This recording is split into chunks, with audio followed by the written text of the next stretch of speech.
first and foremost, I would very much like to provide an introduction to my business partner, Margaret Rose Goddard. Not too long.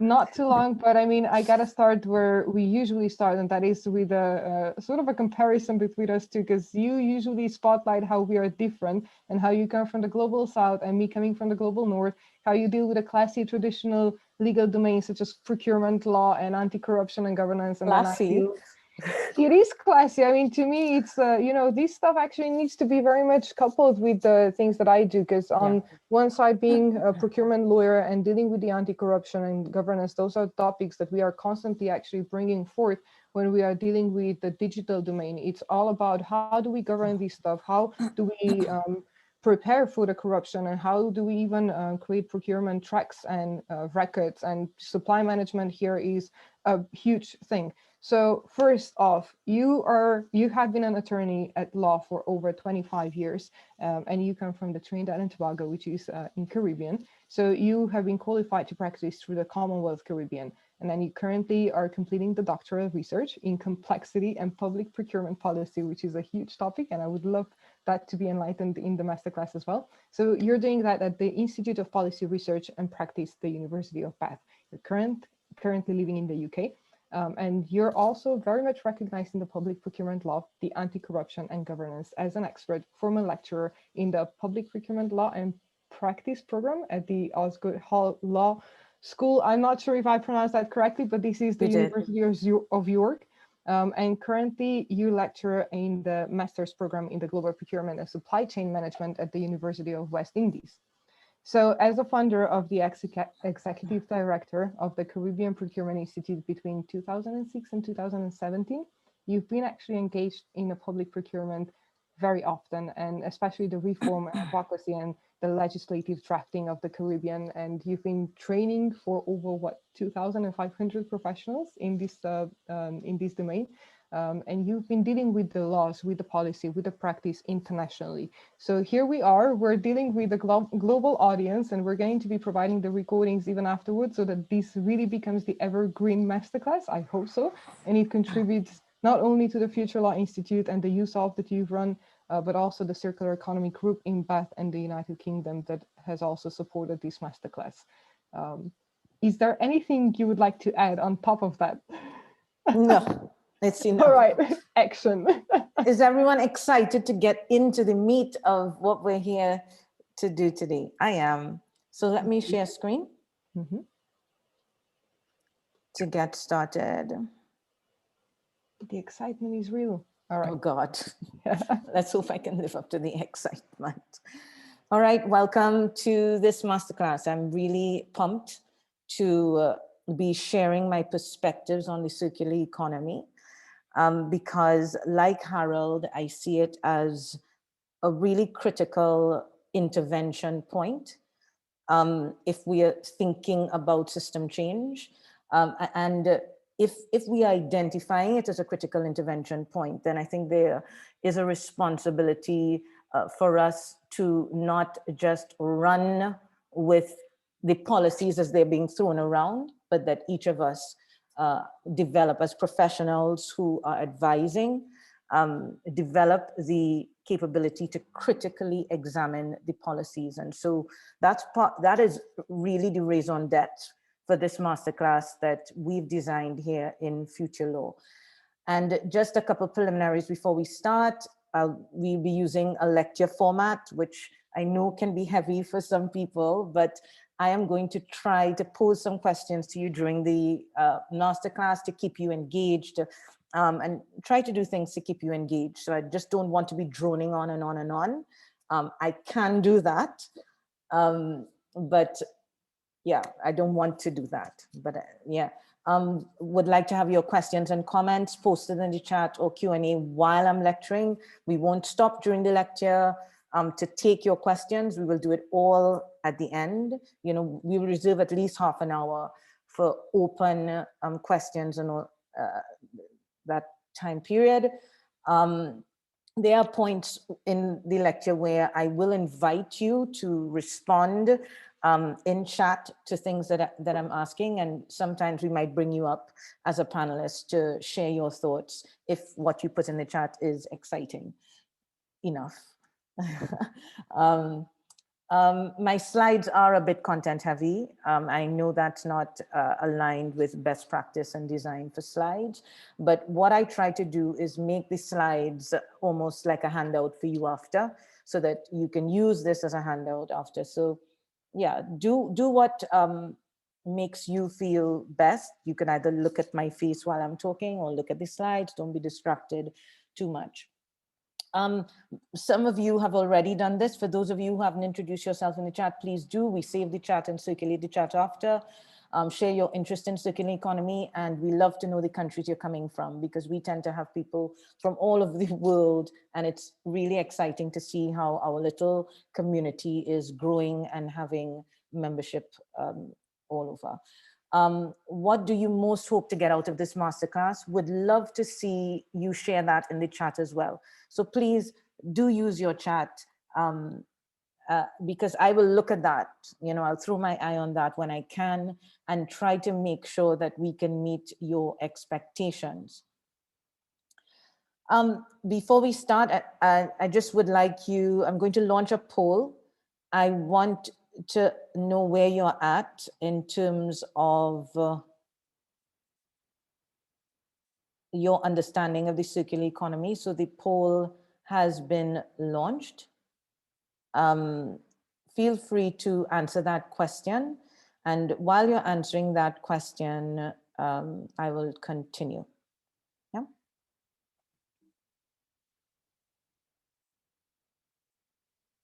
So while we're here, what are we trying to do? What is future law? I just want to briefly just touch on that before we jump into the meat of what we're doing.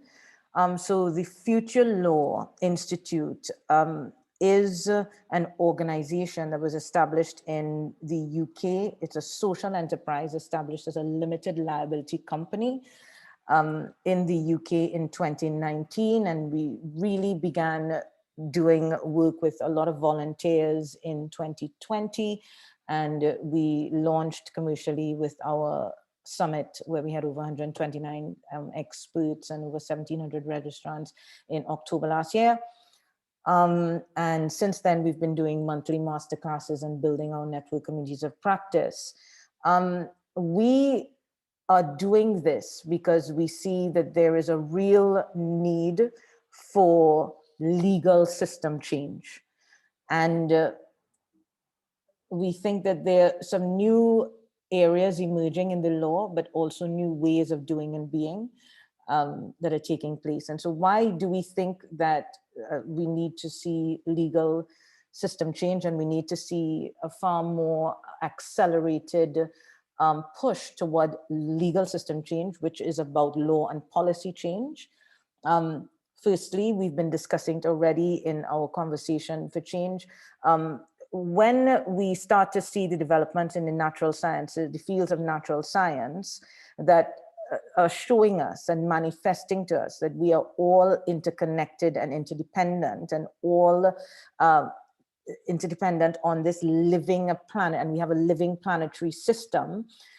What that means is that we need, the way we've constructed our laws, our legal systems, was not on that understanding. We did not construct our laws and legal systems on that understanding of who we are. We constructed it on the basis of a linear reductionist approach to problem solving, if then therefore, which has its place. It has its place, but now we are understanding a lot more about causality through the developments in these fields. And so therefore, there is a real demand in view of those of us in the Future Law Institute. There's a real demand for us to start rethinking our laws and policies so that they are what I would call empirically responsible. And I know that for those of you who are into complexity sciences, you would say, why am I saying empirical responsibility? But I think both still apply. There is still some objective truth that we have come to know and understand. And to the extent that we understand certain things about ourselves in a new way, we therefore there's a responsibility that we bring that to bear. We don't have systems that are not misaligned in that regard. This whole systems understanding of the world and our connection to it has also revolutionized, and you're seeing a similar thing happening in the context of decision making and in the field of cognitive and behavioral sciences, particularly in light of the developments in neuroscience. So we now have the functional MRI machine, which is showing us so much more about how we make decisions. And what it has done, it has demonstrated that the way that we've constructed our legal systems for creating decisions is not science-based. It's not true that we are disembodied rational actors. And so rational choice theory is under, significant challenge if anyone still believes it, after Nudge and other things that have come out. And so, yes, we are understanding that we are not disembodied rational actors. However, we have in our laws embedded approaches and processes, and public procurement law and the way we regulate the market is part of that. Laws and processes that are based on this fictional understanding of who we are. And so this is a second reason why we say there is a real need and demand to systematically go through laws in every niche to identify where there are areas that are not aligned with the truth of who we are coming out of the sciences. And thirdly, and it's a confluence of all these three that makes it so such an impetus that we create new pathways for legal system change. Rapid technological advancement is, as we know, we're in the era of big data, information capitalism, all the new surveillance that is going on, and COVID has even exacerbated that.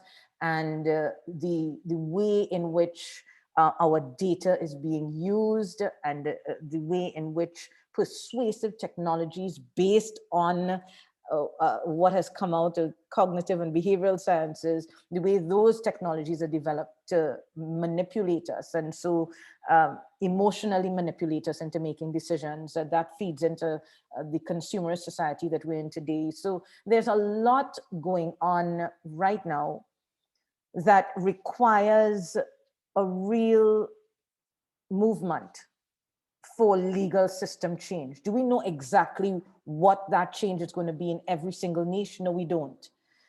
This is why the Future Law Institute, has established a collaborative of lawyers and experts working together in their niche areas in an interdisciplinary way to figure out, using new approaches and new ways of being. Radical collaboration is one of them that Harold was speaking about earlier, to build knowledge together, innovate and practice and experiment together, and then create new narratives for change. So that's why we're here. And so the overriding objective in this masterclass for you, and why we've designed this and developed this, is to build your capability to interrogate, advocate for, advise on, and engage in policy, innovation, and practice for a safer, more just, regenerative future. And this is really important. I put this on the slide there because I want you to have this as a meta perspective as we go through the masterclass, that this really is about you getting the overview. So we're not going to go and get lost into the forest of all of the different provisions relating to end-of-life producer responsibilities, relating to all the nuances with waste management, relating to rights with respect to information and pricing controls and all of that. We will look at that at a conceptual and at a higher level, because what we want to do is to provide you at the end of the day with frameworks for you to analyze policies that will be put in front of you. So frameworks for you to say, particularly in respect of this masterclass, which is circular economy. We want you to be able, after this masterclass, to look at different discourses. Look when people are saying things about the circular economy, and you analyze, you're able to interrogate what they're saying and understand what their perspective is. Because one of the things you're going to see as we go through this masterclass is everyone does not we don't all agree on what circular economy is, right? The conceptual depth, we are still conceptualizing it. And because we all come from different perspectives, we are all therefore interpreting circular economy from our own perspectives, and necessarily so, right? And so for me, coming from the global South, when I came into it, I naturally was looking for issues relating to power and privilege and justice. That is the lens through which I look at all new policies. And because does this new policy perpetuate power dynamics that have contributed to the realities that we are facing today? Does it help to bring greater voice and inclusion to groups that have not historically been included? These are the kinds of questions that I bring to the table, and I want to be really transparent about my engagement with the topic and why we're here. So let's take a look at the poll and see where we're at. We have experts in the room. Woohoo! And we have, so 22% experts, we have 44% saying I know a bit about circular economy, know a bit, so that's 60-something% of you already know quite a bit about circular economy. And then, Anya, you need to add those things for me, you know me, 55 plus 44, 90, oh, so 90-something% of you understand a bit about circular economy. Some of you have not voted, and we see no one said that they have no knowledge on circular economy. That's great, because that means I know how to pitch what I'm doing. And right, good. So how do I close? Oh, Anya closed it. Right, so that's great. Because that means we can go faster into the policy aspect of things, right? So these are the 3 objectives that specific to this masterclass. You gain an overview of circular economy principles and how circular procurement in particular could enable these circular economy goals. Understand the regulatory context for circular economy and in particular circular procurement, including gaps, challenges, and opportunities in existing policy frameworks. And access a wide range of successful case studies of countries and organizations who have used a variety of practices and approaches to create new value from circular innovation.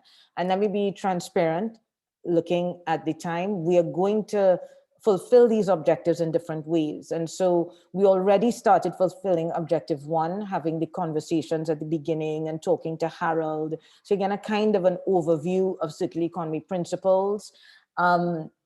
My folk at the access to a wide range of successful case studies, I will refer to a couple during this masterclass, but we've created a policy wiki for the circular economy group, which you all will have access to.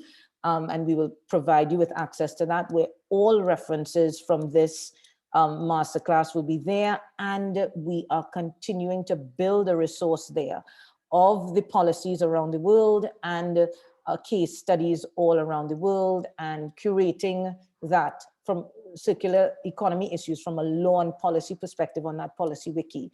So don't expect, me to go through loads of case studies today.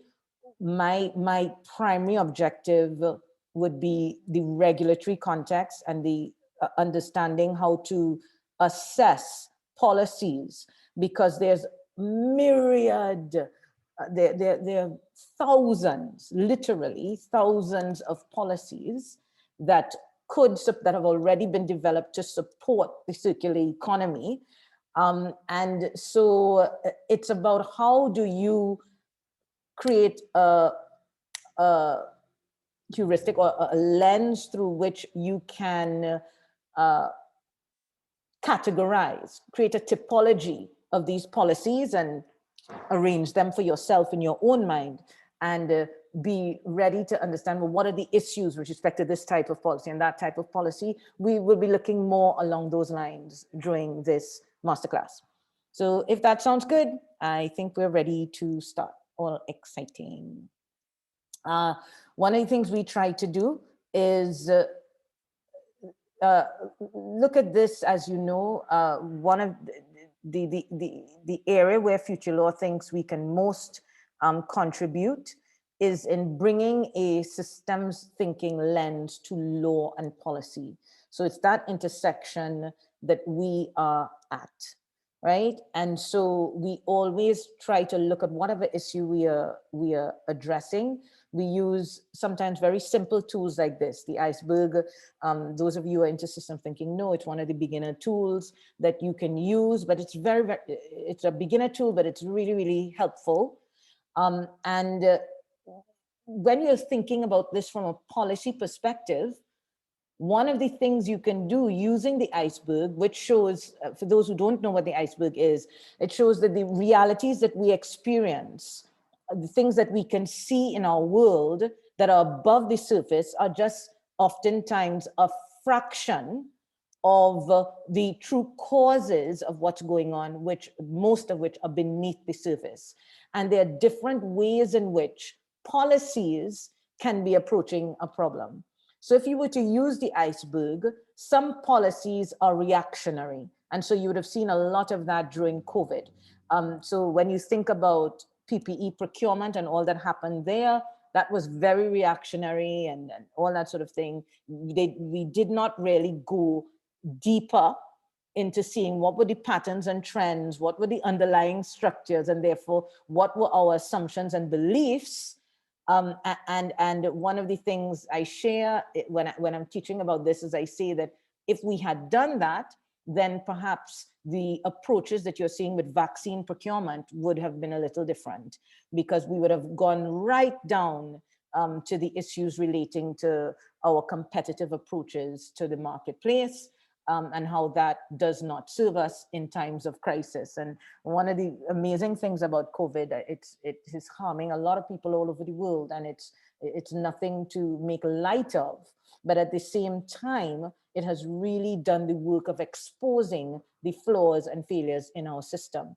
So when we look at the iceberg and we're looking at the different areas here, you would see that you can use this as a tool to think about when you're looking at a policy, say, okay, is this reactionary?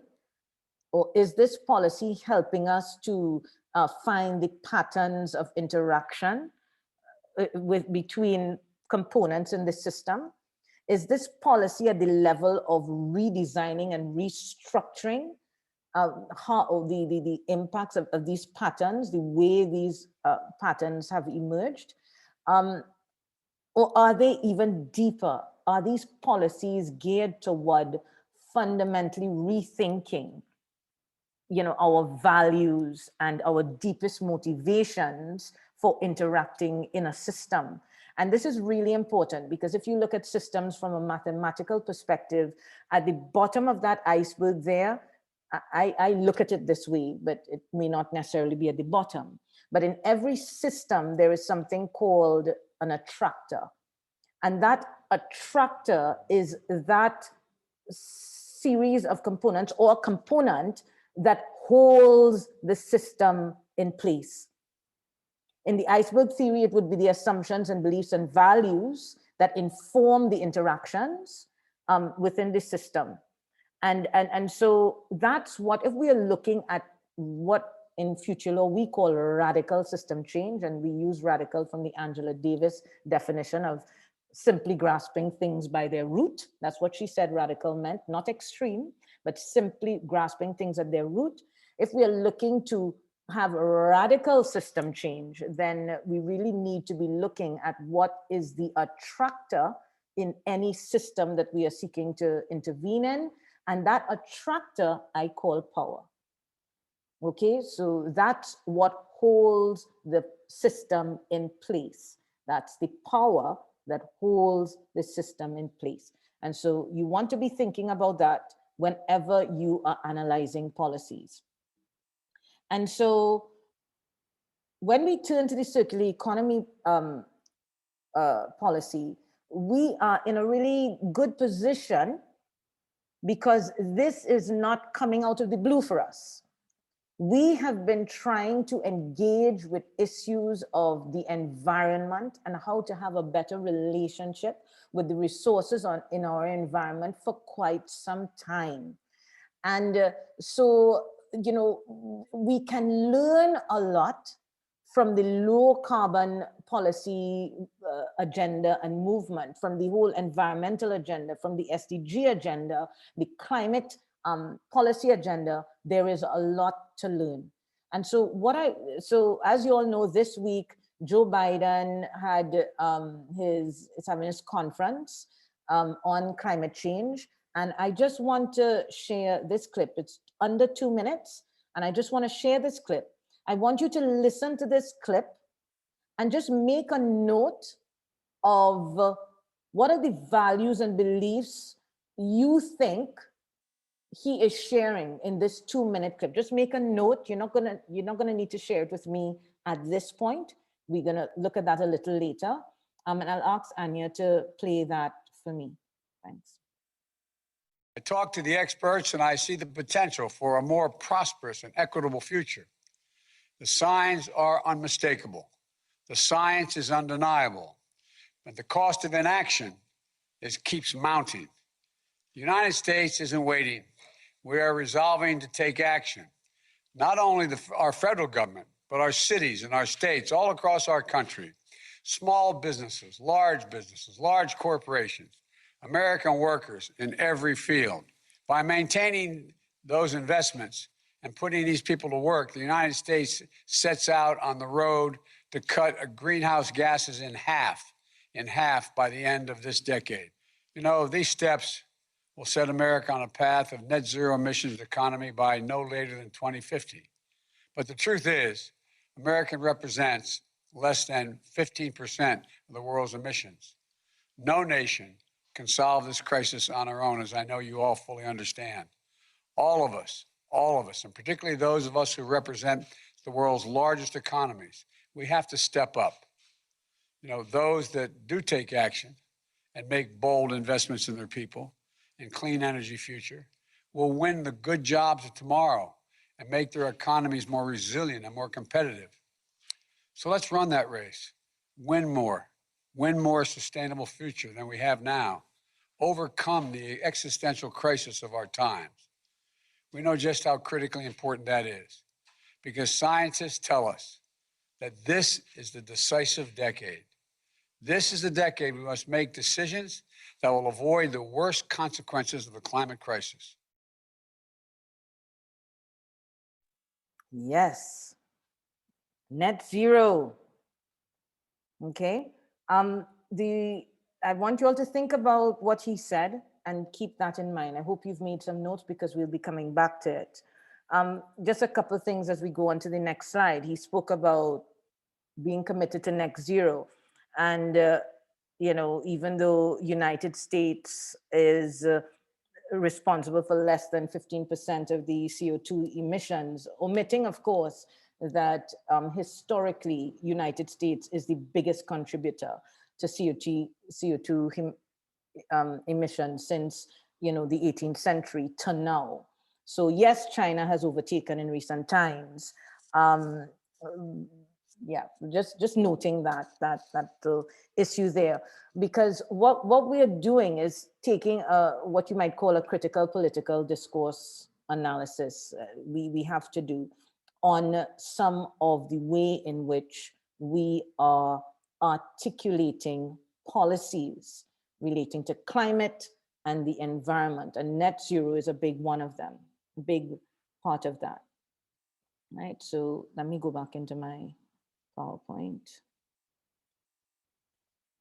And in the same week that this guy is saying this, these three climate scientists, who between them have over 80 years climate science behind them, and they wrote an article, April 22nd, just a day before Earth Day. And so we're doing this right at this time when we're all thinking about these things. And they wrote this article, and the link will be in the reference material and in the policy wiki, which I think all of you, everyone should read this article. These are scientists who are falling on their own sword and saying, we were part of these discourses, net zero, right? And we were part of the whole movement to bring in smart tech, where we were modeling the future. So we were looking at innovations, smart innovations to deal with climate change, and then modeling based on untested carbon capture technologies. And they went through this historically from 1980s, when it was first said that, listen, we're in a situation where we are not going to be okay by 2050. We really needed to move quickly. And they went through systematically all of the different approaches and to doing this, the integrated assessment models, which was about modeling human behavior. And they modeled human behavior based on the rational actor, the disembodied rational actor, which those you who know a little about economics will know that this has been seriously questioned, but we are still building our policy frameworks on the basis of this disembodied rational actor, that we make rational decisions, right? Carbon sinks. So that's, creating, afforestation projects and doing things to be able to assist with the emissions, to capture and trade, offset carbon. Coal to gas, we did a good shift from coal to gas in UK, US, and several other countries. So all that was happening since the 80s into the 90s. And they went through all of this: carbon capture, storage technology, great stuff happening, bioenergy, carbon capture, storage, BECCS, all these things. But guess what, guys? Guess what? We continue to have massive emissions continuing to rise exponentially. We are nowhere close. So even though they did all of these different things and they kept saying this is going to get us to net zero, and we went through Kyoto and we went through the other protocols, we went through the Paris Agreement, the scientists knew that they were making decisions based on what we could achieve, based on modeling technologies that were not tested at scale and haven't been tested at scale, and many haven't, been working. And so what happened is that we have a discourse in the climate agenda, a political discourse in the climate agenda, that is focusing on how do we continue business as usual by using more and more technology. And that technology is going to stave off the negative impacts of all the fossil fuels that we are burning and all the unsustainable ways in which we are interacting with our resources. And that's what we did. It was business as usual. So we've been increasing in fossil fuels. So we're still doing that, right? And trying all these different things, and we've lost critical time. I would advise you to read that article and go to the references that they've put in their article, right? Because I'm not sharing this lightly. It is, I looked at these three people, I went through who they are, and we have to be so careful in these times. And this is a really important article. And according to them, solar radiation management is another one they're thinking about. And so according to them, the only way, now this is the science, the only way to keep humanity safe is the immediate and sustained radical cuts to greenhouse gas emissions in a socially just way. This is a quote direct from them, which means radically cutting our fossil fuel industry, which, guys, is a very complex issue. It's a very complex issue, and it's an issue that we are grappling with in the ecocide policy group, because at the end of the day, we have a situation where some countries will be disproportionately negatively impacted by the cutting of the fossil fuel industry. And these countries also, from an ethical standpoint, are not the countries that have contributed to the state of the world today, ecologically, to the ecological crisis that we're all experiencing. So it's a very complex issue. How do we, hold the tension and manage the tension between these conflicting interests? All are legitimate, because those in the West who are saying we have to cut and we need to cut radically now, and who have the finances to be able to do the shift, that's a sound, legitimate interest, because you're looking at the survival of human beings on the planet, right? Those in later industrialized countries that are saying, but wait a minute, what about the fact that we didn't cause all of this damage, and we have people right now that need to be fed and clothed and their well-being, educated, and health, and we have all of these things right now, and you'd be taking away our only source of income to be able to do that. That also, depending on the lens that you're coming from, is a legitimate concern and a legitimate interest. And so policy change in these arenas, it's such a difficult and complex issue, which is why the Paris Agreement was such an incredible transformative moment in the history, because they found a way to agree to certain targets.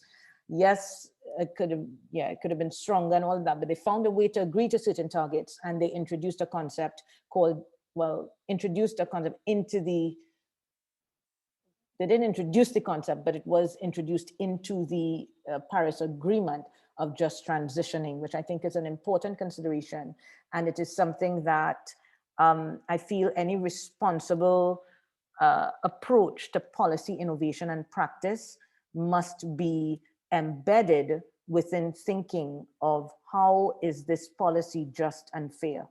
The policy may be effective to solve a particular issue that you're looking at.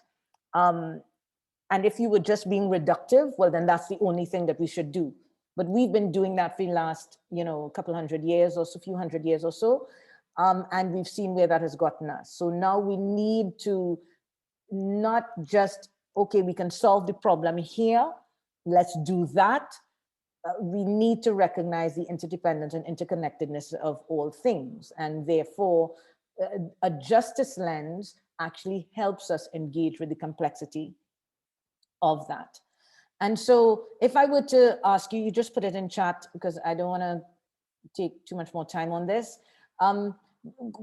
In chat, if you could tell me all of those solutions that were provided, the climate scientists in the room will probably understand those solutions better than I. And I'm, being very, very transparent. I am not a climate scientist. I just have to read and try to, see if I can understand what the climate scientists are saying. I'm not a climate scientist. So,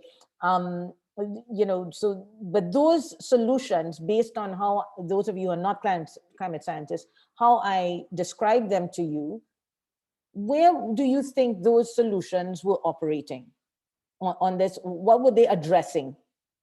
What kinds of policies were they?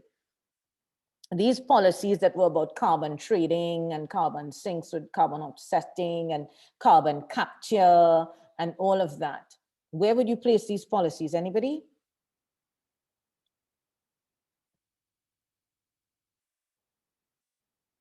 Let me see the chat. Yes, agreed. I agree, Rowena. They are definitely reactive and perhaps a bit in anticipatory. Yes, reactive and anticipatory. I agree with that. That's where I see them. Definitely not in transform. It's definitely not in transform, and arguable on some in terms of redesign. But let's keep going and thinking about that as we go forward. I would say that what has not fundamentally changed through, if we look at the climate and the environmental policy movement, right? We have not seen a significant inroad into the value. So remember, we're looking at what are the assumptions, beliefs, and values that keeps the system in place. We are not seeing a fundamental shift away from market knows best enough yet. Because even with the latest political discourse around the topic of environment, and I'm not saying that in academia and in some spaces, you're not hearing people talking about, come on, we can't be thinking about market knows best, right? I'm saying when you look at the political discourses, which then inform the policies, we are still hearing this net zero. We are still hearing a competition and prosperity and business models and economic growth to deal with climate change, and everyone getting excited about that and how are we going to win and how are we going to do better. You know what I mean? It's incredible when you start critically analyzing the policy discourses around climate change. And that's what we are going to do around circular economy, and see if this issue of market knows best is not being touched. They're going to be saying a lot more, but are they fundamentally transforming the issue of market knows best? And I'm being very transparent when I say that the policy, and this is my policy approach, it does not have to be yours. But as Harold was saying at the beginning, at the top of the discussion, everyone needs to look at the world that we're living in and ask for themselves if the way in which we have structured and organized ourselves is serving us.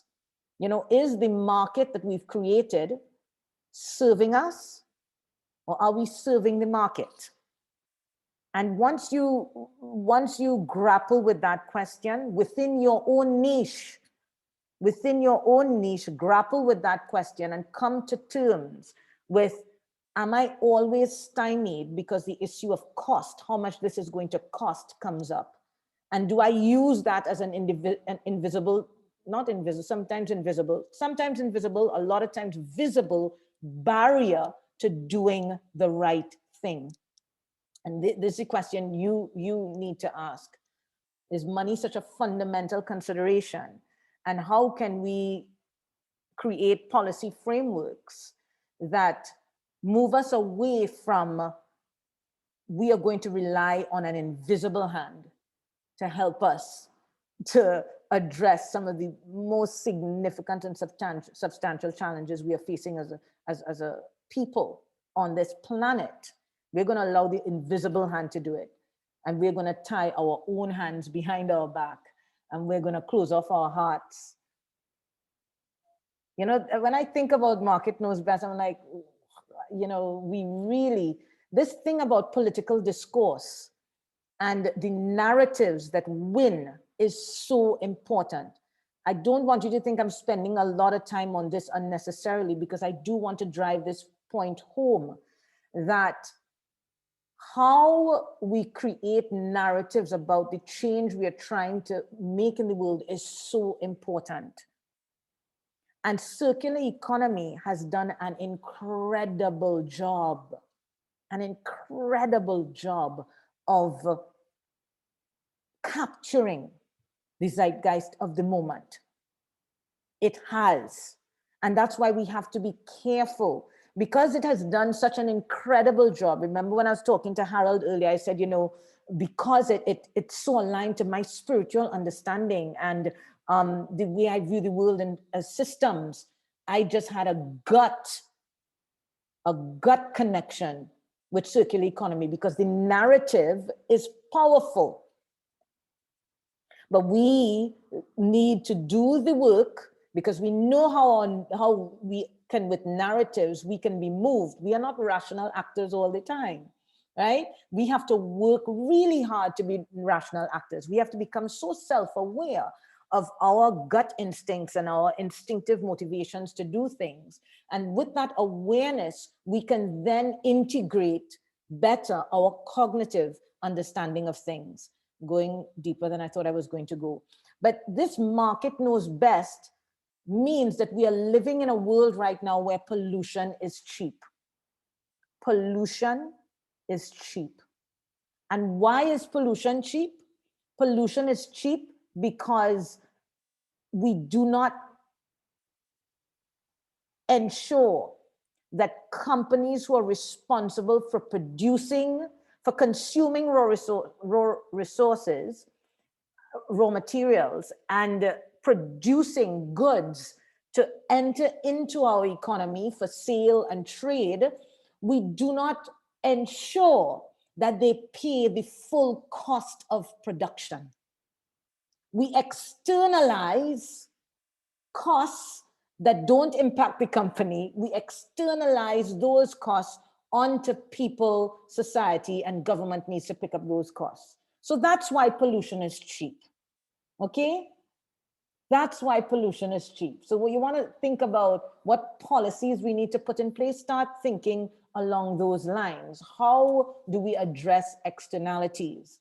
Then the issue of common goods came up in the conversation that we had at the beginning as well.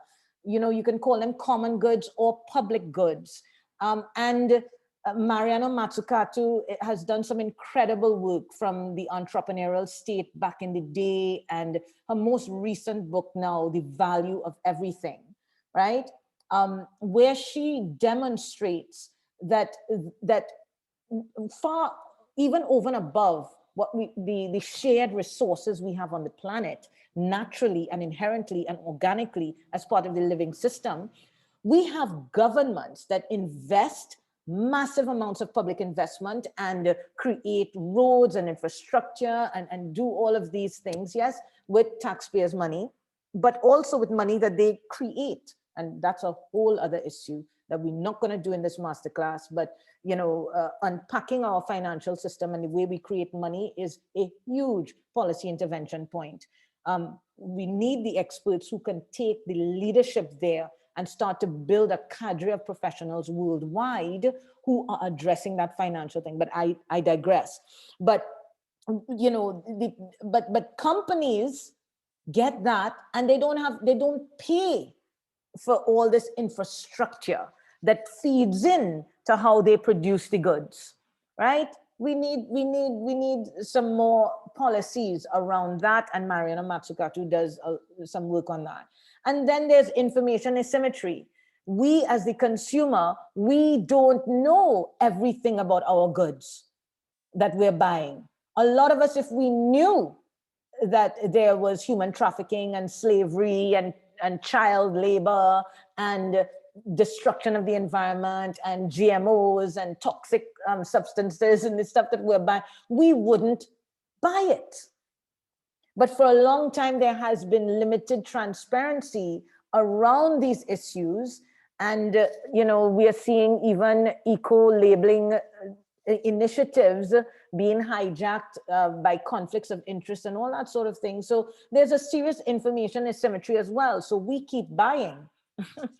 We keep buying and you know, cheaper goods and that's what it is, you know, the fast fashion and all of that. And so this is what we are grappling with. And if we're coming to the circular economy, but I'm just trying to give the context for it. And this, for me, fundamentally,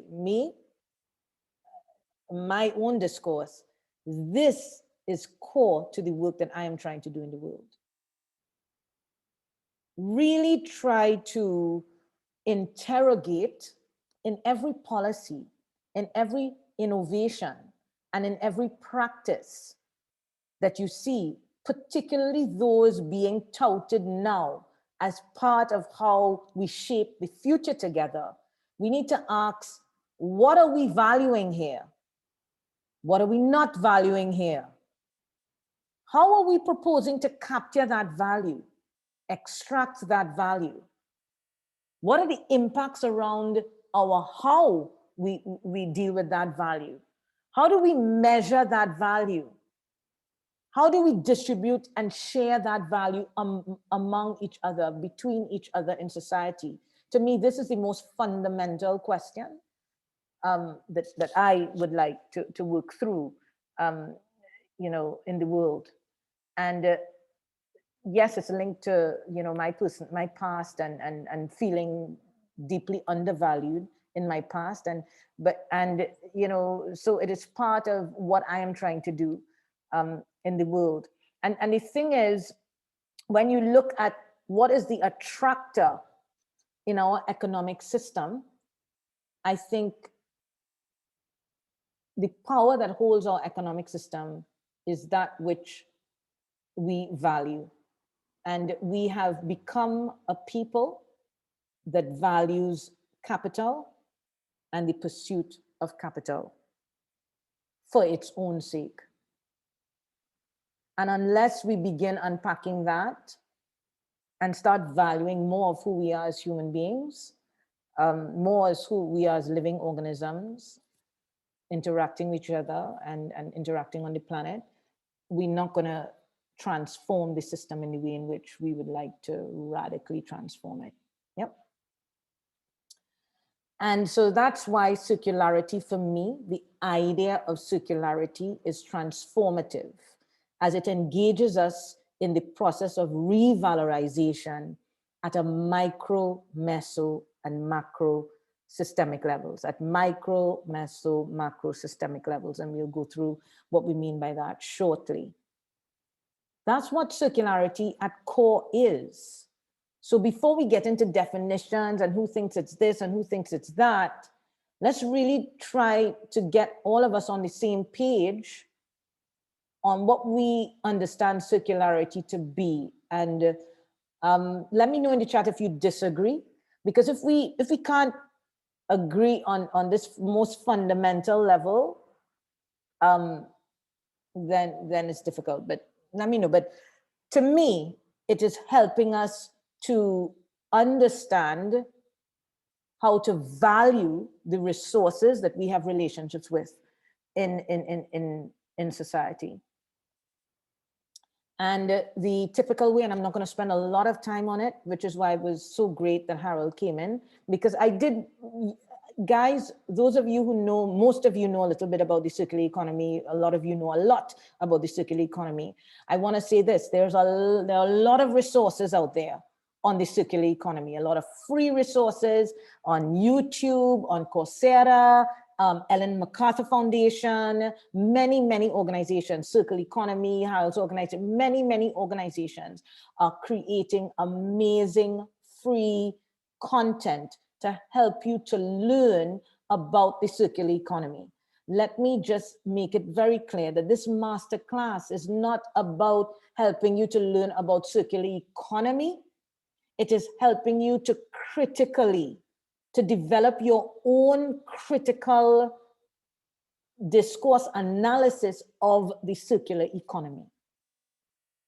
Your own. I'm not asking you to just jump on whatever I'm saying, you know, but let's create our own, you know, approach to this. And so the typical way of producing, talking about the circular economy is that we're moving from a linear take, make, dispose, you know, the throwaway culture, the garbage economy.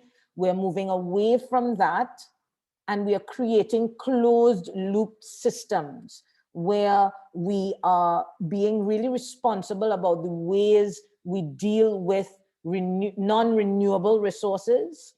We're going to scale back on that. So we're going to reduce that. We are going to, those that are already circulating within the economy, we're going to find ways to reuse, recycle, find, repurpose,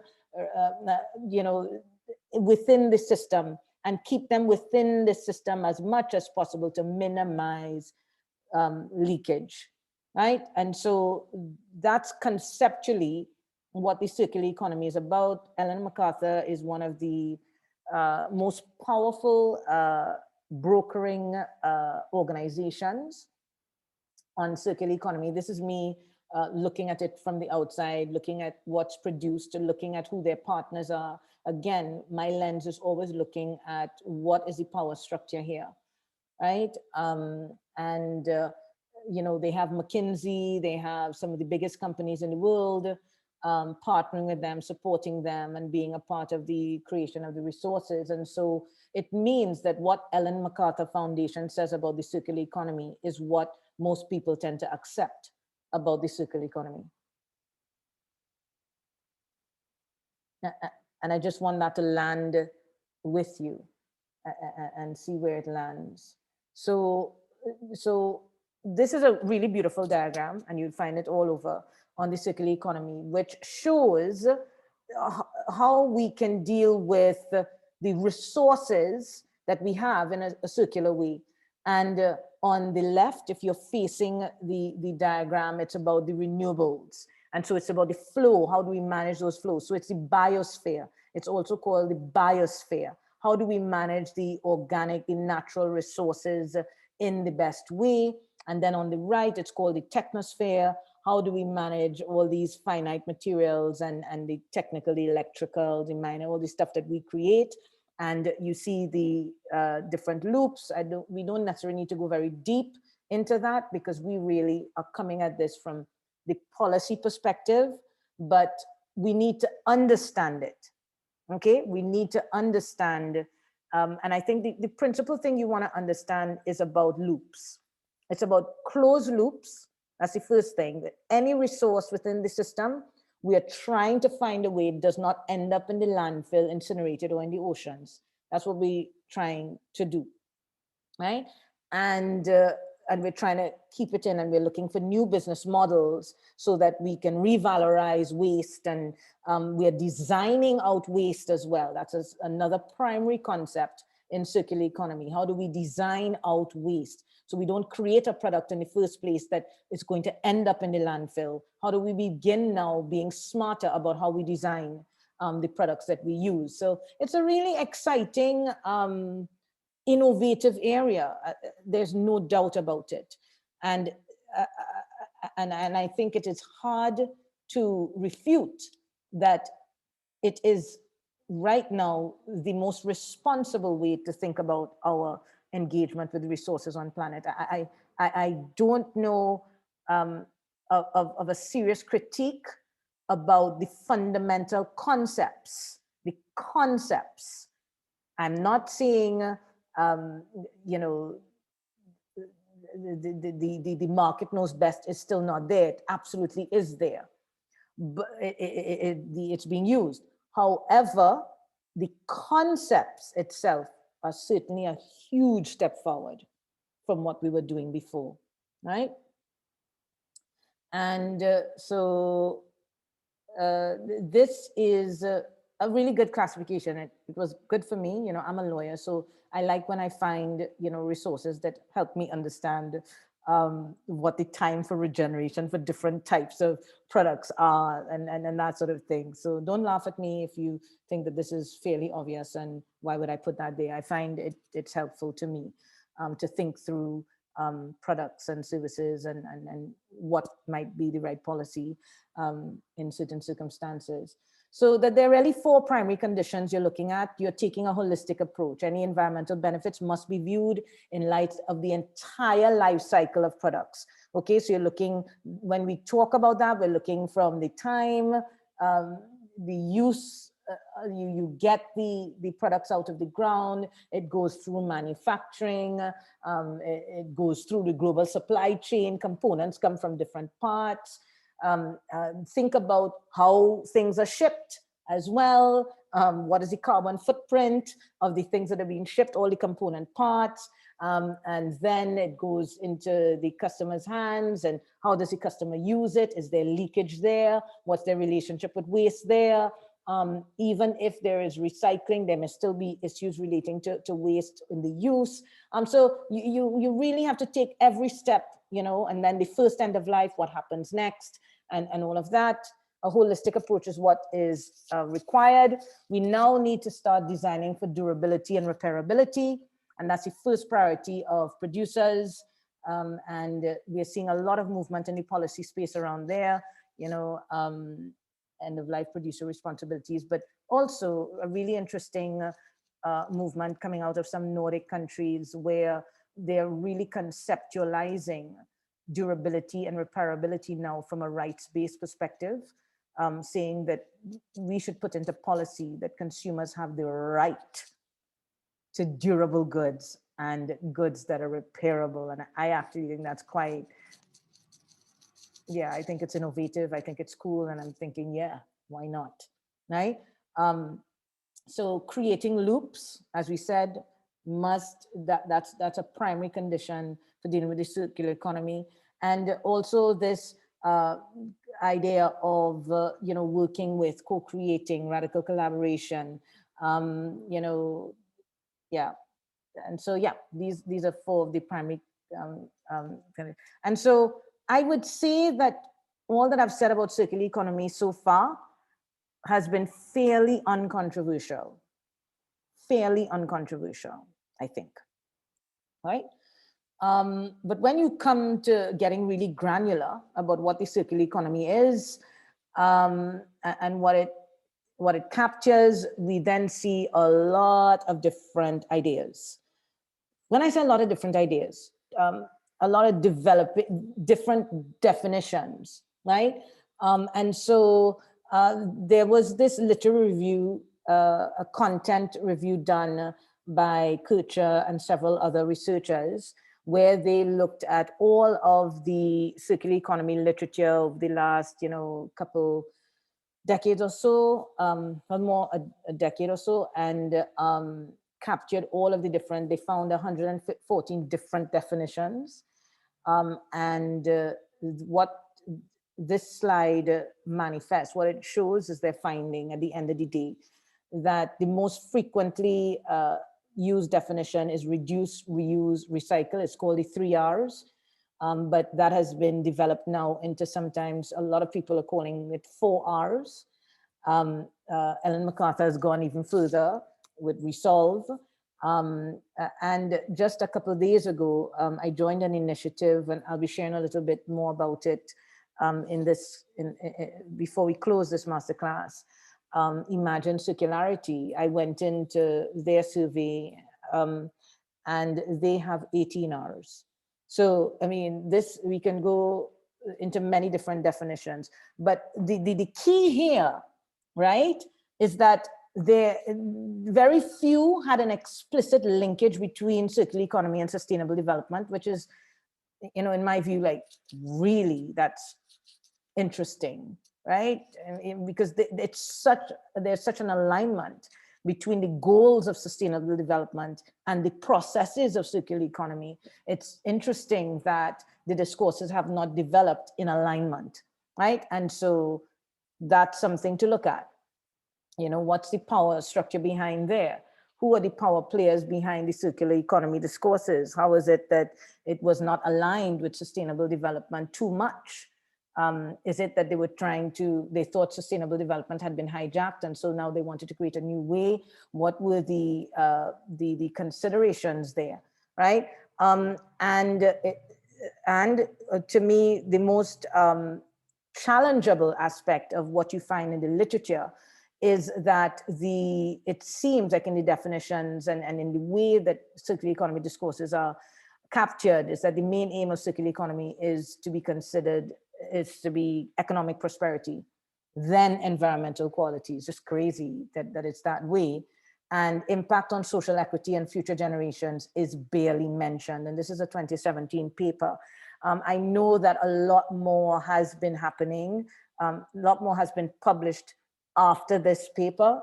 in 2017, particularly, and I would really encourage you all to read and to be part of your reference materials, a report, April 2020, from the Chatham House group on promoting just transition to what an inclusive circular economy, incredible paper.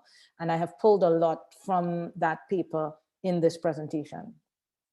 Right, so some of the definitions, reduce, reuse, recycle, there's the 3 R's and the 4 R's. It's all cute, it's very cute and easy to remember. So, you know, we are holding on to them as much as we can. Ellen MacArthur has now, is now conceptualizing that as resolve, regenerate, share, optimize, loop, virtualize. So that's about dematerialization, because we haven't spoken about that, right? And exchange. Yeah, and you know, it's a great framework, right? It's a great framework. And the question is, who in practice from this framework, when we develop policies to ensure regeneration and sharing and optimizing and looping and virtualizing and exchanging, who benefits? How are the benefits distributed? Are we really critically analyzing the supply chain? So for example, a lot is being said about Apple versus Fairphone. And we'll talk about that a little later when we go into that case study. But so the key benefits is a systemic approach to societal challenges. If we take on circular economy and if we use this as a basis, this concept as a basis of transforming our economy, we have a systemic lens to tinker with the economic system in a way that is responsible for the interconnections, right? And so that's why, I mean, I'm sold on circular economy as a policy intervention point. And yeah, just sold. And Agenda 2030, we need to bring more alignment. The literature calls for it between circular economy and Agenda 2030, and it can be done. And the climate targets of 2015 Paris Agreement, they are now being articulated in, you know, so EU, they just did got everything passed this week. That's very exciting, their climate deal. Well, not agreed, they got that agreed. That's really exciting to see. And now we get granular in that climate, and in that climate deal that we just had last week, which is about, you know, as well meeting their 2015 Paris targets, they have a comprehensive circular economy package of policies and stuff, comprehensive from the perspective that they're coming from, yeah? And when you look at circular economy and Agenda 2030, this comes from the Chatham House report. What they did is they looked to see how the circular economy could contribute to Agenda 2030, and they highlighted that right now, the way in which it's articulated, it does not directly contribute to no poverty, SDG 1, zero hunger, SDG 2, gender equality, SDG 5, reduced inequalities, SDG 10. And those, quite frankly, guys, are the SDGs that I look at when I'm looking at issues relating to justice and fairness and social equity. So I agree with what Chatham House is saying, in that the primary way in which circular economy discourses are being developed right now, it's primarily looking at material cycles, resource scarcity issues, and resource use and revalorizing waste. It's looking at new economic business models. It's looking at prosperity from capturing value in new ways. It's looking at all of that, and that's great. And it can easily contribute to the environmental agenda. It's obvious, right? So it contributes to all those other things. But the way it is currently being articulated, it does not address the social equity and justice and poverty issues. And that is important. And they identified that in order to facilitate a circular economy transition, this goes back to a question we had at the beginning.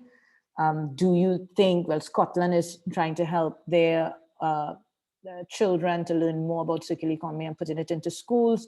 Do you think other countries should do the same? Absolutely.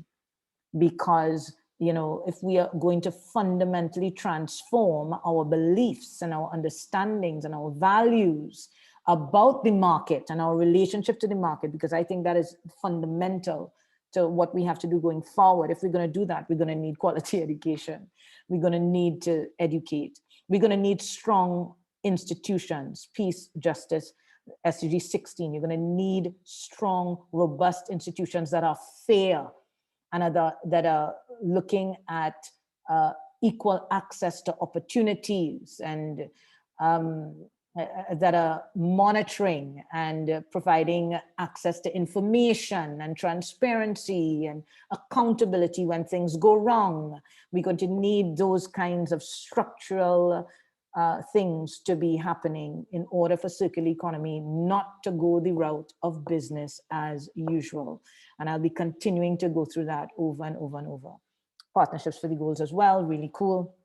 There are lots of opportunities. And it's circular economy to pursue partnership, and we'll look at that a little more closely shortly. So I don't know what time it is. I want to see how many minutes to give you all on this. 4:44. That's crazy. That's pretty crazy. So I think I'm not going to go too deeply into this. What I was going to do was give you all 5 to 7 minutes to go and I would put the link in the chat, go and look at Apple's circular economy policy. Yes, my dear. Apple has a circular economy policy on the environment and all of that. And maybe you could just post the link. I'm not going to let you go because we're running out of time, which is crazy. I don't know if I'm halfway through. Don't get upset with me, guys. Don't get upset with me.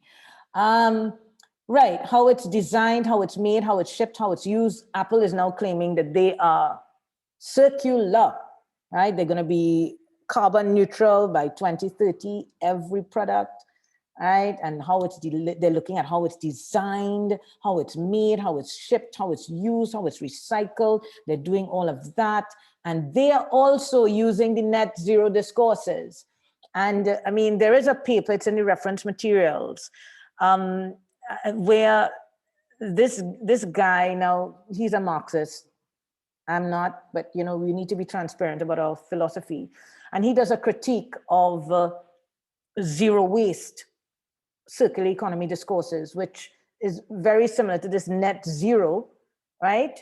Both of them are powerful narratives, net zero and zero waste, powerful narratives that when companies employ them, it does something to our psyche as consumers. And we feel, oh my gosh, I'm doing good in the world. I am helping out in the ecological crisis. I am, you know, responsible for my footprint. And so they employ these terms, which really, read the article I shared at the top, you know, we're not getting there, and we're not there. And so they employ these terms, and we feel okay when we spend our money.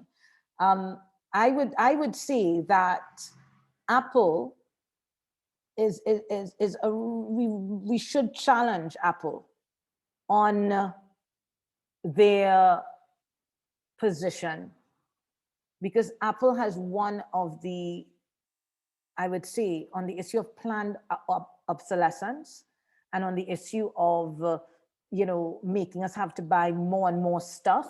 So like designing their products in such a way that, you know, we had to change the headphones. Do you remember that? That was so irritating to me. I can't wait to get a Fairphone, but Fairphone even has challenges. So let me go quickly because I'm going to go too deeply into that. So we have to look at the politics of circular economy, right? And how we come up with these circular economy discourses, because at the end of the day, and this is a very famous case, a case that I have looked at for years, and it was in 2010, the case of the Mubende farmers versus the New Forest Company. And the New Forest Company in Uganda, they went and they entered into a public-private partnership with the government, where the government gave them land for them to plant trees, and then they were going to do the carbon trading, right? And in order to do that, they needed to move off the Mubende farmers, 20,000, a community of 20,000 who were living, you know, aligned with the planet, doing really well. They had church, they had a school, they had, you know, a market. The Mubende farmers, just, you know, research that, you're going to find that case. It's heartbreaking. And they didn't want to move out. The government brought their military. And while they were in church, while most people were away in church on a Sunday, they went in and they burnt down all the people's houses and burnt the village down. And one 8-year-old died. I mean, you know, this is what makes this really serious. You know, guys, that this is not just, oh my God, we need to look at justice, this is unfair. They're real people who are right now in the world who are already suffering greatly from some of these discourses, right? So carbon offsetting was seriously pushed, and you know, resettlement, this is not the only one. I actually went through this in detail in a TEDx talk I gave in 2015. I mean, there are hundreds of resettlements and around the world, and not only in Africa and Latin America, in the Caribbean, all over. And there's a lot of displacement going on for these projects that governments are signing with these big companies that are funded by World Bank and all this sort of thing. I don't want to go down that road with you all, because if I do, we would never leave. But there is a whole network. Whenever you see these discourses, you know, being taken up by businesses, multilateral companies, transnational organizations, we have to be really careful how these networks are operating with governments and all that sort of thing, because at the end of the day, who's looking out for the people on the ground? And that's why Future Law is here, guys. We are here to build a middle cadre of professionals. Yes, we need bottom-up change and we need top-down change, you know, but who's going to be in the middle, that we are not so close to the bottom as in, you know, the Mubende farmers, that we do not have the tools and the mechanisms to lift our voice. And we're not so close to the top that we are compromised, right? And hijacked with our conflicts of interest, right? There's a professional class all around the world who are looking at these things, who are learning and gaining knowledge and recognizing, wait a minute, we need to do more to create fairer systems. And that's the reason why we're here, guys. And at this site as well, the link is there. You see that the whole waste management discourse, designing out waste and how do we use smart tech solutions with waste, there's a whole movement with respect to that. And you are seeing how many, you know, informal waste pickers who use this as their livelihood, they are losing out on their livelihood. They are being, you know, pushed out of the industry in favor of big business. Guys, these are the things we have to think about when we're talking about inclusive circular economy policy. You're looking at a project in 2016 in Lagos where they were dealing with waste, and this Dubai company came in, did a public sector partnership, a PSP they call it, with the authority in Lagos, saying that they were going to do waste on a circular economy basis. But you know, it was rushed, it was not implemented effectively and properly, and in fact the waste situation got worse. This is all documented. These are real cases, all right? Anti-dumping, look at what happened when China in 2018, because do we all know the story of our plastics? I don't know if we know that in the global north, a lot of and you know, it's UK and some from Europe and US as well. They produce a lot of this plastic and then they dump it in other countries. They export it, they ship it out. And China used to use it, they needed it. China, India, these countries needed it, right? But they were supposed to be of a particular grade, right? So that it could be recycled. But it has been abused over the years, and China, you know, finally in 2018, started in end of 2017, 2018, said, hey, what, no, we're not accepting all these tons of billions of tons of plastic anymore. What was the spill-off effect of that? Again, responsible policy innovation. If we're only thinking in silos, we're only thinking about our jurisdiction, well then Malaysia, that, you know, for the whole year before, they had received about 300 and something tons from US and Canada and some other countries. In the first 3 months of 2018, because of what China did, they got approximately 500 billion tons of plastic, and not recyclable grade plastic. So, I mean, this is a real mess going on in the world. And so in the Basel Convention in 2019, there was an amendment that was passed where we were agreeing to far more transparency and proper thing with respect to these, the plastic. So this is a serious situation. So in one part of the world, it's looking like, oh, you're cleaning up the plastic, but you're dumping it in another part of the world. And so we really have to think about just transitions. And just transitions has been a concept that has been around, you know, for a little while. And I would, you know, from the literature I'm seeing, it started in North America when the coal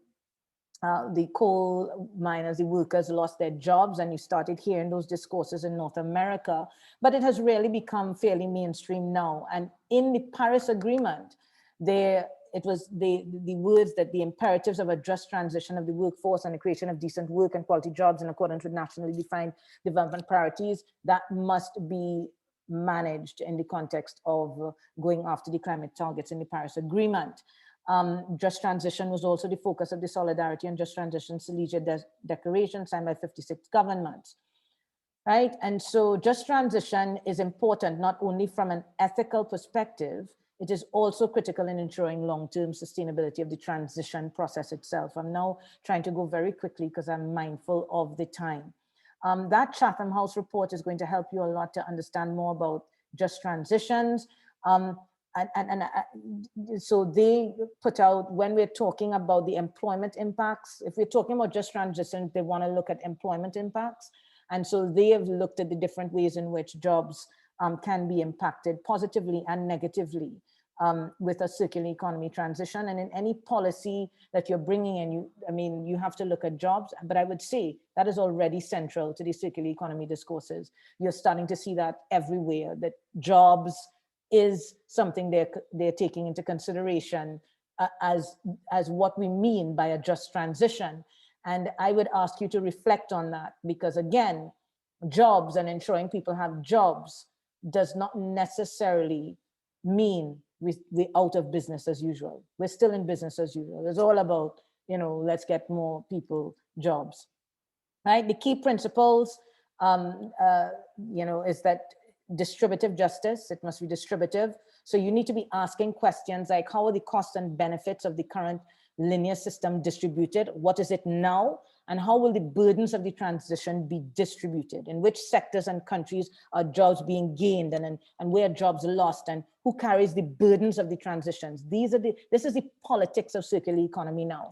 If you really want to interrogate circular economy policies, whichever policies people put in front of you, right? You need to be asking these questions about the policies, right? Procedural justice, who was included and who was excluded in the decision making? How are stakeholders brought in? Who has influence? Who decides? Who is involved? Is it McKinsey? Is it Price Waterhouse? Is it KPMG? Is it Ernst & Young? And where were they during the 2008 scandal? I mean, we really need to ask ourselves these questions. And I am not, saying A, B, C, or D. I'm saying we should ask ourselves these questions and ask whether there's been a transformation in these organizations who, from an evidence-based perspective, have contributed to the current level of thinking and therefore the current realities in our society. We are still engaging with them. Have they transformed fundamentally their values that they are bringing to the table and advising governments on in terms of the policies that should be put in place for a fair and just and a safe and regenerative economy. These are the things to help you interrogate policies. Recognition of rights. So it includes a range of rights: ownership over natural resources, lands, rights to repair of products, consumer protections right. So this is a developing discourse in circular economy, and these are the kinds of questions. Which institutions can guarantee recognition and protection of the rights during the transition process? Are there institutions to do that? How can competing development interests be resolved through participatory processes? And so that's the issue of extractive industries, and how do we move away from the extractive industries in these late industrial countries, at the same time recognizing their views, their narratives, and what is needed. And so all that is really good, and all of that is captured in the Chatham House report, okay guys, which was published in April 2020. I commend that report to you. That link will be in the policy wiki. You'll get access to it, but you can Google it as well. All right. My question is something missing? A lot of focus on jobs, a lot of focus on inclusion, and rights to good products, and rights over your resources and all of that. Okay, all good, all good. Is something missing? And for the last few years, 2017, I found this. I've been teaching on circular procurement since 2015. Okay, and so, but I was teaching it very much in terms of products and material cycles, valorization, and that sort of thing, and supply chain management from a theoretical perspective. But in 2017, I came across this guy, Alexandre Lemieux, and his work around what is called the circular human sphere. I don't know if you all have read or heard about it, and it blew my mind, his work. And I just want to share a little bit about his work, which I think helps to fill out some gaps in circular economy discourses. And it helps to round out, I think, what we mean by just transition. Because just transition can't mean only who's going to be harmed, and let's make sure they're not harmed. That's just looking at the negative. What about the opportunities? And so he has come up with something called the circular human sphere. And he says what's missing from circular economy discourses when we are talking about the biosphere and organic resources and natural resources, and the technosphere, all the man-made stuff, and those technical items, we are leaving out the biggest resource, in his view, on the planet today. And that is us. Where are humans in circular economy discourses? And so he has been developing the concept of circular economy 2.0, which has then now been developed into circular human sphere. And this is what he shows, that when we share and when we maintain and prolong and reuse, we redistribute, we refurbish, we manufacture, and we do all of that, we as humans, when we use our creative energy to do all of that, we are actually using less of the fossil energies. So we are using human energies, creative energies to do all of those things. And he says, for example, he compares the Apple and the Fairphone, right? Where the Apple is based on a closed loop with Apple. It's just Apple, Apple, Apple, Apple, Apple, Apple. Right? They make their products. They're the only ones that can make their products, the only ones who could repair their products, the only ones who could do certain things. And they do everything there. But a better way to approach the creation of the phone would be on a modular way, where you're looking at how can you get more and more people.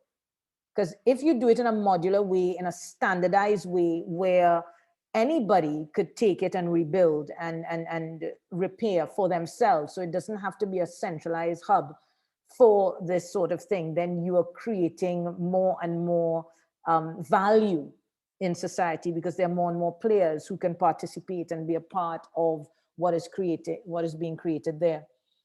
So he says, search for where the abundance is. And what is our abundance? Our abundance is our knowledge, our empathy. We are nature, we are energy.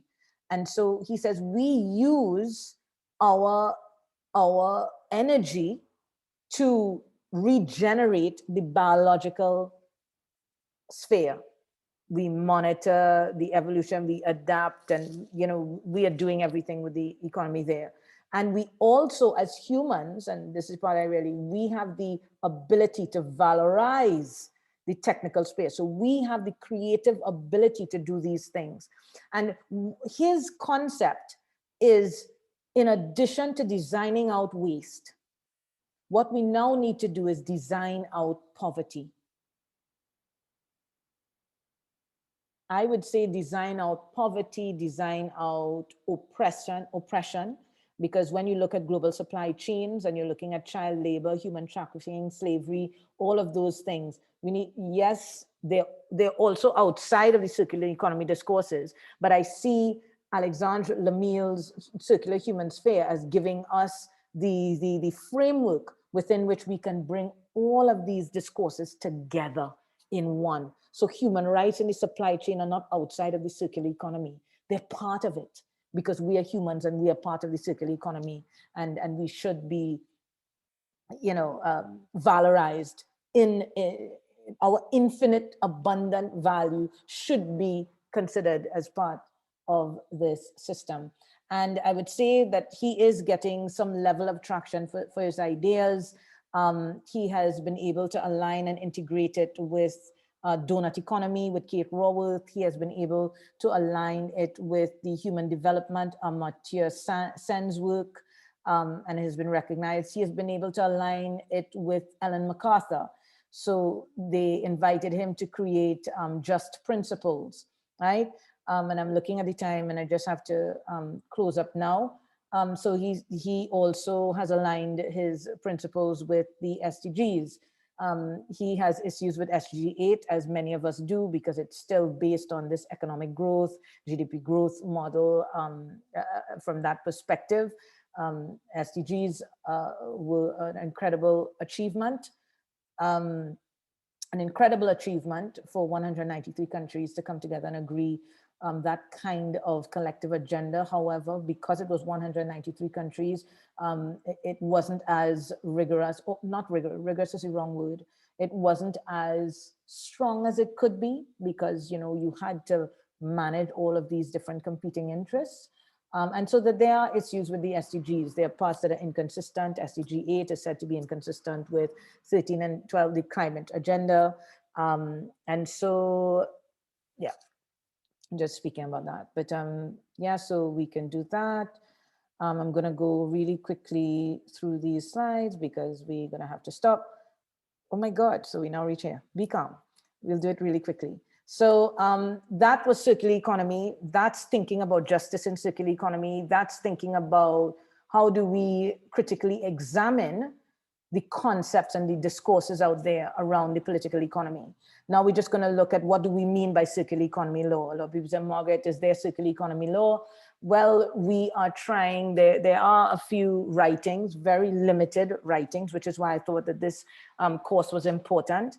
That really conceptualizes this as circular economy law and seeks to bring all the strains, the multiplicity of laws and policies that could enable the circular economy. The curation is not, at the highest level, which is why I think we need to do it. Okay, so that's what it is. I had a really great exercise that I wanted us to do. But given the time, I don't think that we have the time to do it. But I wanted you to look at these 4 philosophies of the circular economy. They're actually 4 different ways of trying to find another word for the ontology, circular economy ontology, because I hate it when academics use words that are difficult for people to grasp. But these are 4 different ways in which we can conceive of the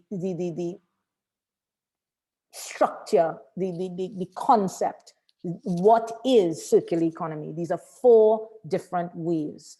And I really wanted you to spend a few minutes looking at these 4 ways and asking yourself, which way resonates most deeply with me?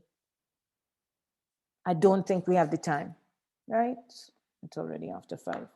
But so when you get the materials, I really want you to spend some time thinking about it, because I got these 4 underlying philosophies from the Imagine Circularity Survey 2021, which was launched last week, April 19th. And Future Law has joined on and partnered with them to promote this survey. And they have done a literature review on the underlying philosophies of circular economy. And they have said, I haven't double and triple checked that. I haven't even first checked it. So I'm just giving you this secondhand, that they have pulled this from the literature, that there are these 4 strands of ways of conceptualizing circular economy. We will double check that. But when you look at the strands, I thought it was incredible, because there are 2 that are decidedly neoliberal and market knows best. There are 2 that are decidedly neoliberal and market knows best. There's 1 that is kind of hybrid, and then there's 1 that is decidedly non-neoliberal, right?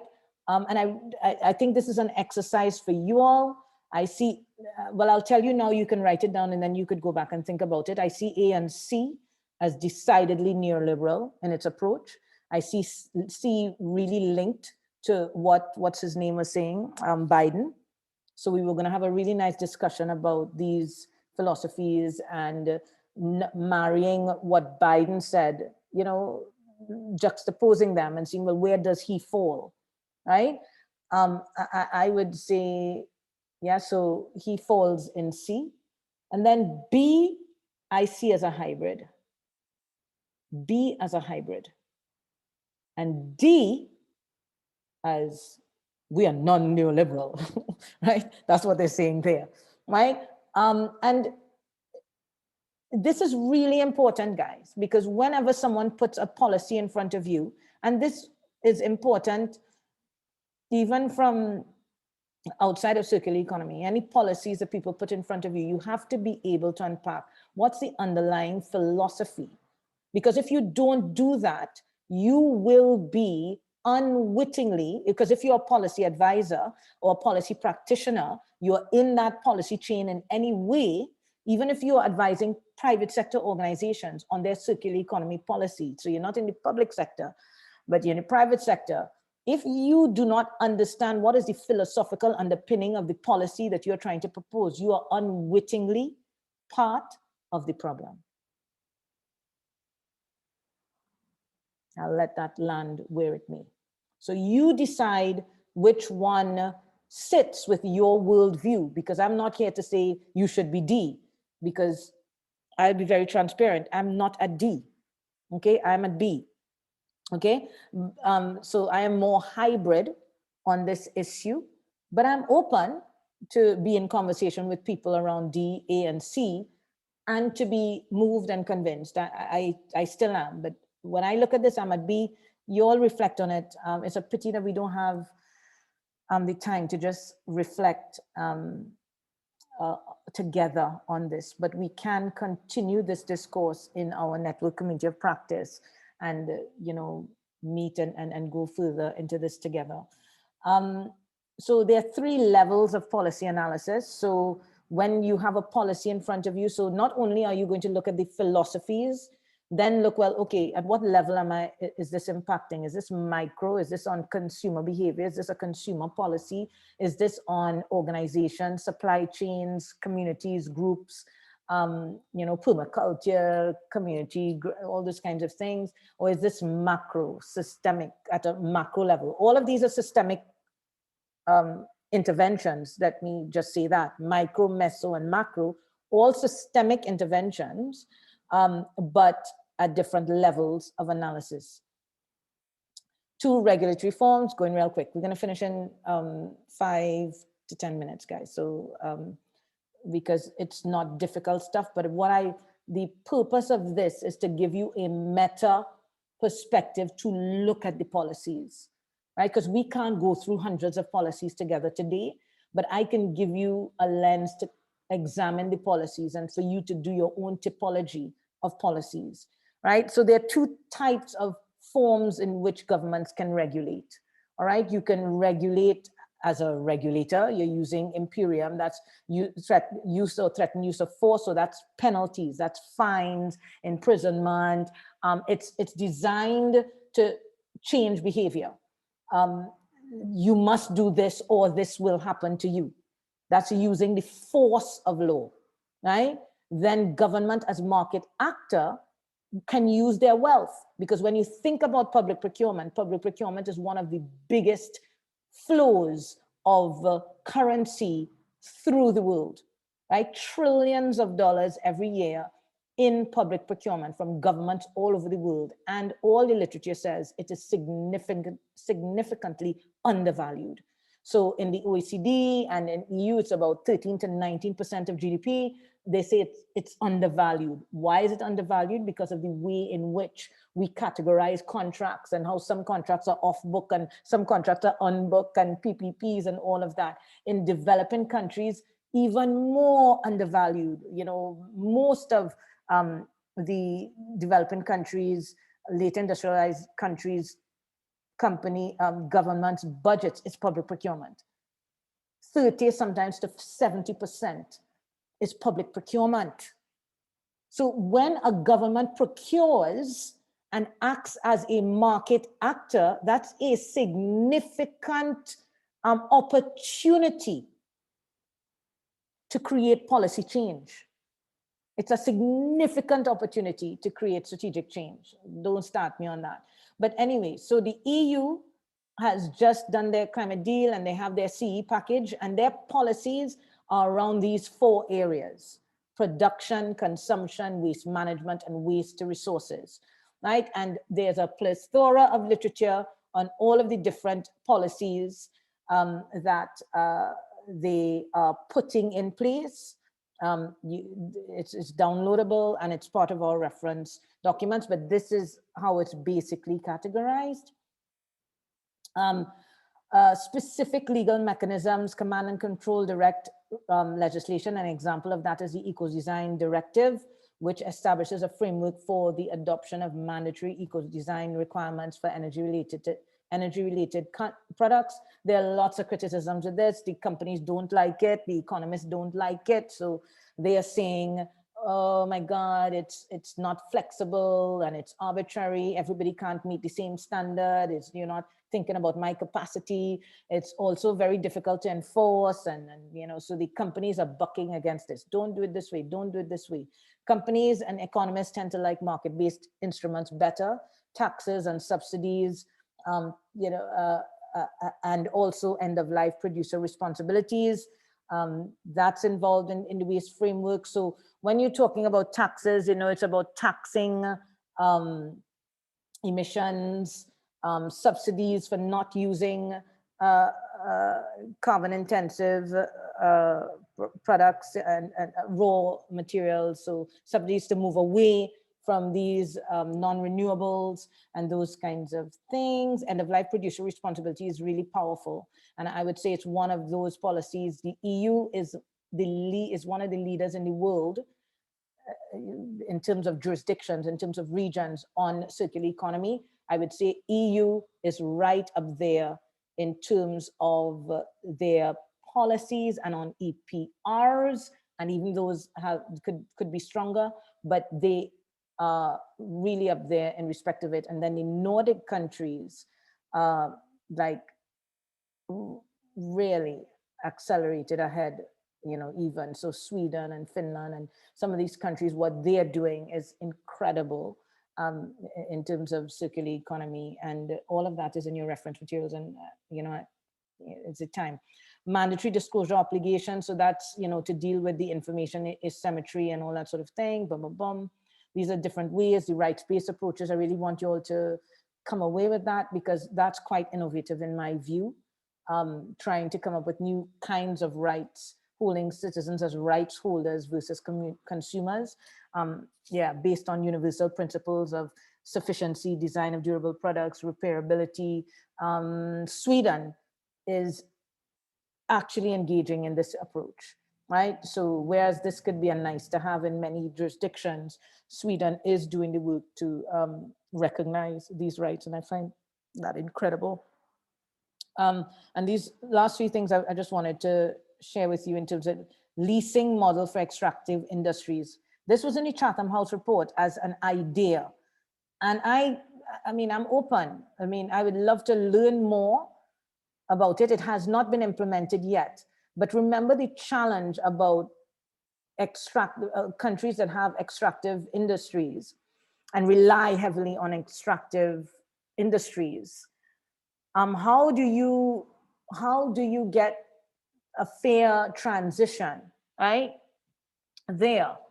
And the idea that's being proposed is that we do a leasing model instead of other countries and companies coming and buying and taking ownership of the resources, right? This is so interesting to me. They lease the resources so that the ownership remains with the producer country. It remains with the country that's dependent on its extractive industries. And there is a responsibility on the purchaser, on the on the person who buys these raw materials to get it back at the end, to address the waste in respect of it and get it back returned at the end. And if it is not returned, then there's a premium price that would have to be paid to the country that owns the resources. And of course, in order to do that, we're going to have to put infrastructure in place so that the countries that have these extractive industries have the technology to manage the waste. All right, that comes back to them. So I find this fascinating. I just wanted to share that with you because that is an interesting approach to consider. Another very interesting approach is at x-tax.com. And I think again, it's innovative and incredible, where they're saying, let's stop taxing all these high taxes on labor, on human beings. Why don't we shift all that to taxing resources? Tax the use of resources. I think this could be a groundbreaking shift if this were to catch on, right? So I'm just sharing these last three things. I'm sharing are quite like innovative ideas that are out there. I think we want you to look at. And I just wanted to share with you that in January 2020, the European Commission, as part of its whole, circular economy thing, they established a just transition mechanism in the form of a fund to support poorer regions in the EU that will be most affected by the transition to a climate neutral economy. Right? So this is to provide targeted support for the most affected regions by mobilizing X amount to alleviate the socioeconomic impact of the transition. So let me tell you all something.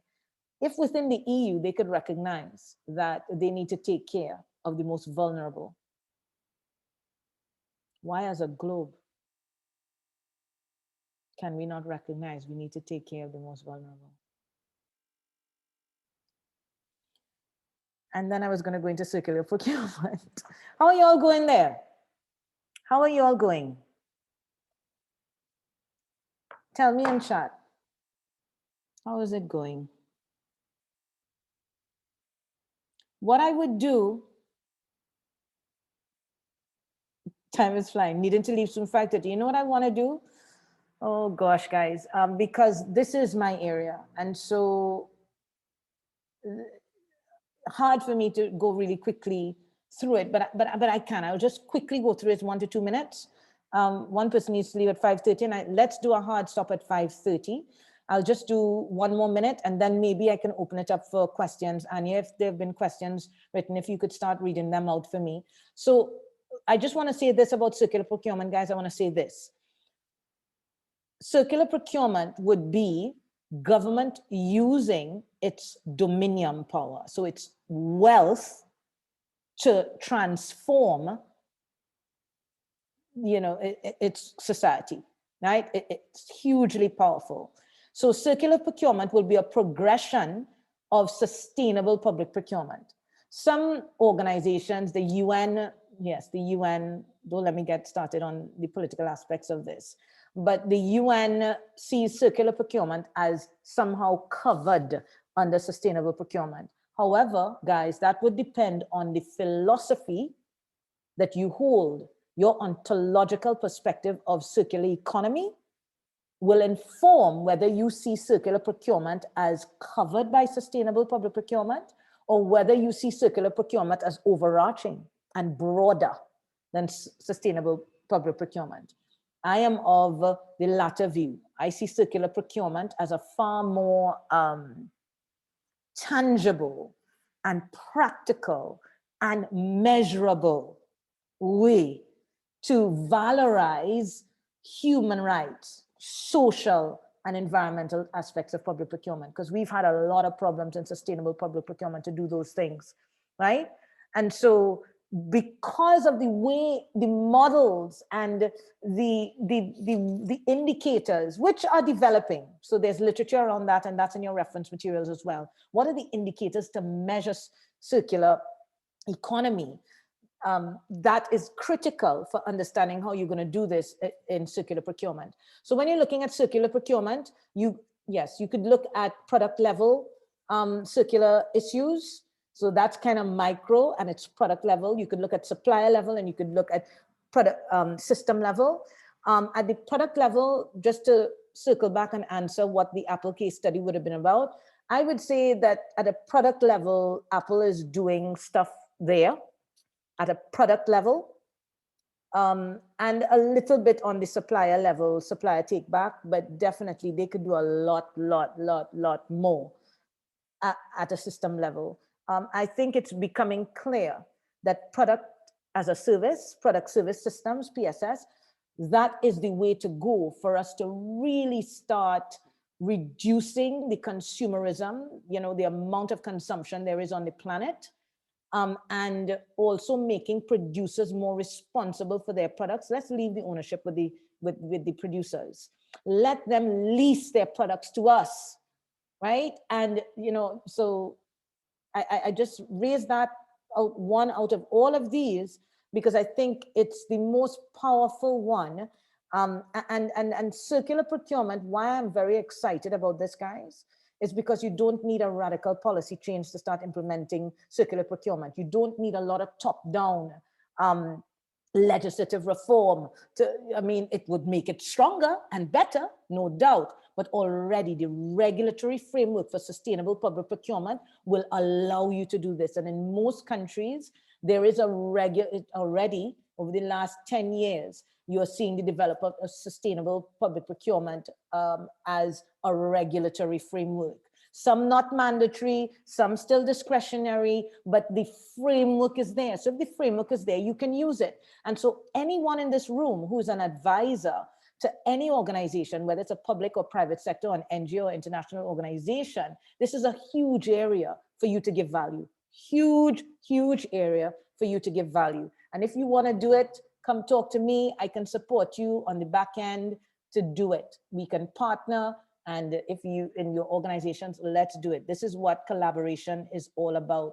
And so this masterclass is not supposed to be a one-off deal. This masterclass is really to kick off quality interactions and collaborations with you guys. Yeah, let's go quickly. Almost finished, promise. Okay, so I basically covered all of that. I do want to share this with you, and this is a developing framework that I'm doing, which is I would love to invite you all to co-create this with me and collaborate with me on this, because I'm trying to all that I've shared with you, trying to create a framework to be able to convey it easily and quickly.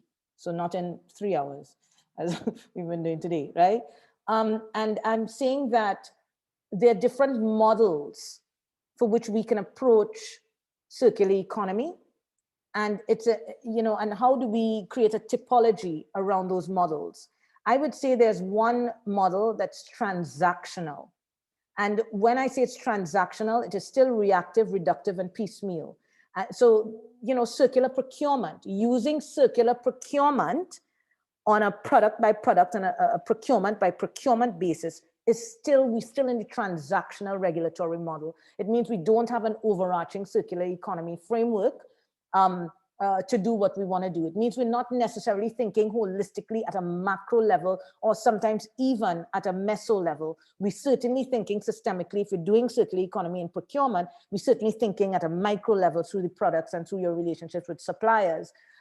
So it's still transactional. This would be mostly bottom-up and innovator-led, whether the innovator is a supplier, a circular innovator, supplier, or a policy innovator who will come to an organization and say, let's do it in this way. Let's create a regulatory sandbox in our procurement process to allow people with circular innovations to just apply and give us proposals, and let's radically experiment. Lots of exciting things. So even though the transactional regulatory model doesn't go as far as the other models, there are lots of exciting things we can do aggressively and quickly right here, right now, with many different countries, right? Many different countries, because many countries, and I mean, yeah, that's a whole other lecture, all the different countries that have the sustainable procurement frameworks, right?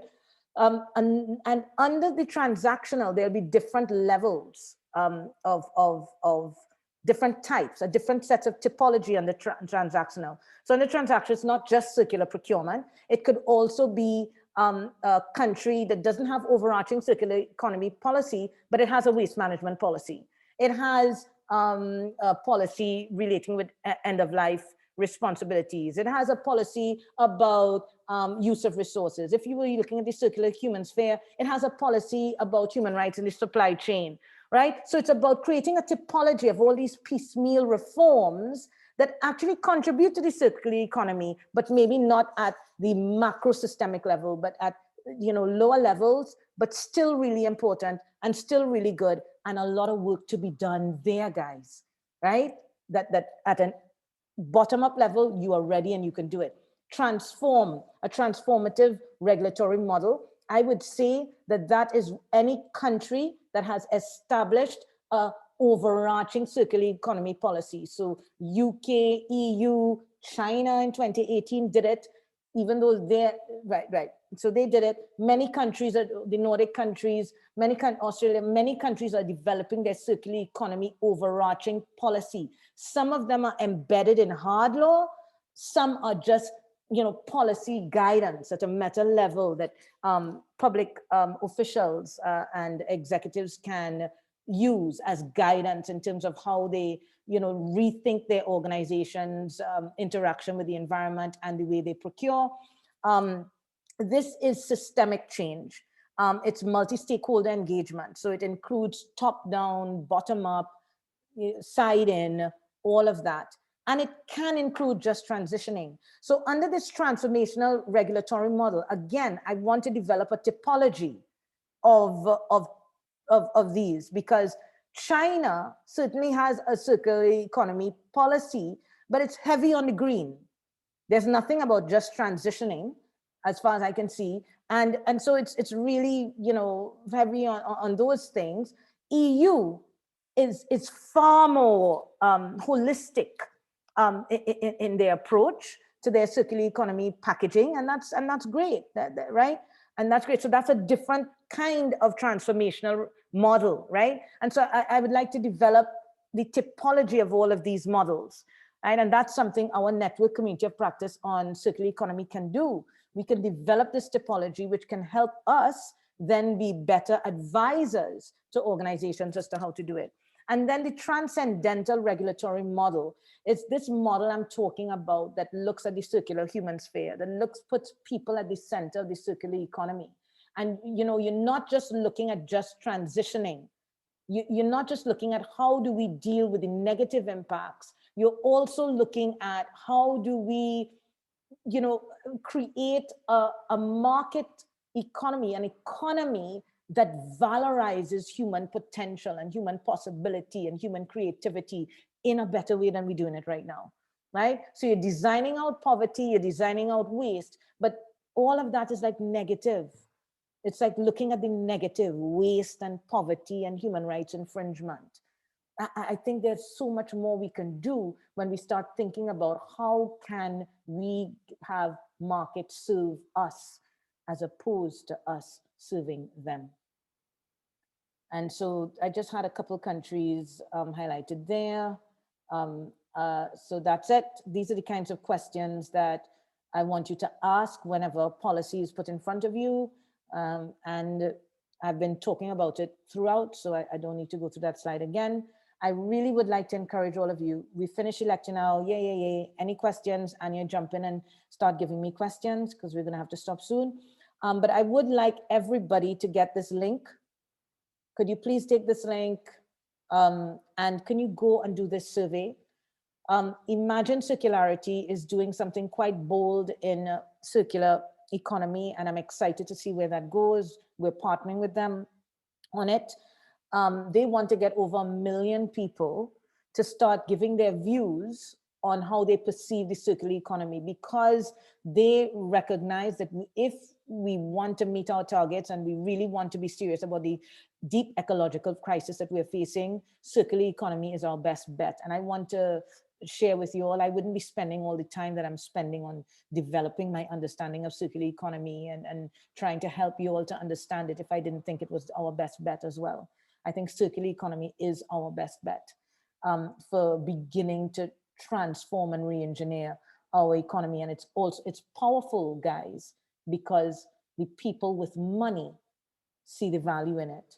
And so it means we'll be going with the flow. We will be going with the flow of power by leveraging the circular economy policy discourse, which still has a foot in to the, let's make money. And as Harold mentioned it at the beginning, I don't know if Harold is still here, but how do you, get in there and then develop it for your, in the way, according to your perspectives and your worldview, right? So please take that, do the survey. It's just 3 big sections. And it's really cool and really easy. And it's kind of educational when you do the survey as well. So please promise me, if it's one thing, you will do the survey, right? And that's it. Woo! We finish. Okay. Any questions? Anya, help me. All right. So we have one question that just came in now. Let me turn on the camera. Okay. So if you have any questions, please put them into the chat. We'll be talking about them right now. Muthiur has a question. The larger, more systemic one goes up the chain, the more the risk of co-option and pressure by status quo values.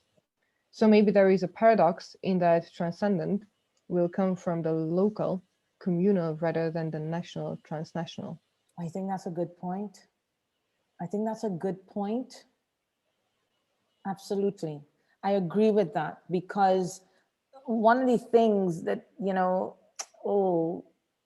I hadn't conceived of it that way, to be fair, Monsieur, but I see that point, because you see that transcendental, that's what you are talking about. When you are talking about, the new ways of being and doing and elevated consciousness, and, that's what you are talking about. And that's transcendental to me, right? And that will come from the bottom up. You cannot impose enlightenment on a people, right?